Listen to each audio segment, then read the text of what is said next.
আলহামদুলিল্লাহ সুম্মা আলহামদুলিল্লাহ। আল্লাহ তাবারক তাআলার অনেক বড় মেহেরবানি যে আল্লাহর মেহেরবানি তে আমরা মিনা, মুজদালিফা, সে জামারা, শয়তান নিক্ষেপের স্থান আমরা ত্যাগ করলাম।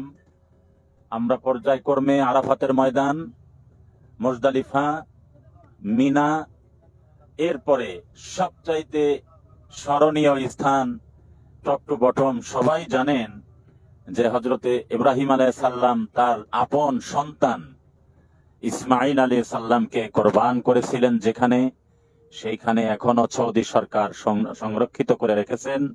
আমরা সেই জায়গাটাও দেখেছি, হাজিরাও দেখেছে আলহামদুলিল্লাহ। অনেক হাজিরা সেই জায়গাগুলি চেনে না, জানে না। অনেক মুআল্লিমরাও জানেন না, কিন্তু আমাদের মুআল্লিম সাহেব আমাদেরকে দেখাইছেন।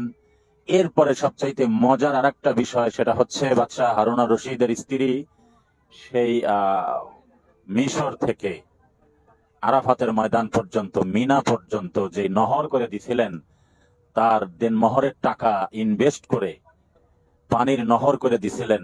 আমরা সেই নহরও দেখতে পাচ্ছি, আমাদের মুআল্লিম সাহেব সেই নহর আমাদেরকে দেখাইছেন। আসলে ইসলামের ইতিহাসের শুরু থেকেই যদি আমরা চিন্তা করি যে কি অবদান কে রেখেছে, কার কতটুকু অবদান, আপনি যদি এই ইতিহাস দেখেন, মা খাদিজাতুল কুবরা রাদিয়াল্লাহু তাআলা আনহা, যিনি নবীর স্ত্রী ছিলেন, 40 বছর বয়সে একজন 20, 22, 23 বছরের যুবককে বিয়ে করে তার মানে সহযোগী হিসাবে মৃত্যুর আগ পর্যন্ত তার পিছনে সময় দিয়ে গেছেন। যেই হীরা গুহাতে আমরা যাচ্ছি এখন, সেই পাহাড়ের নাম হচ্ছে জাবালে নূর।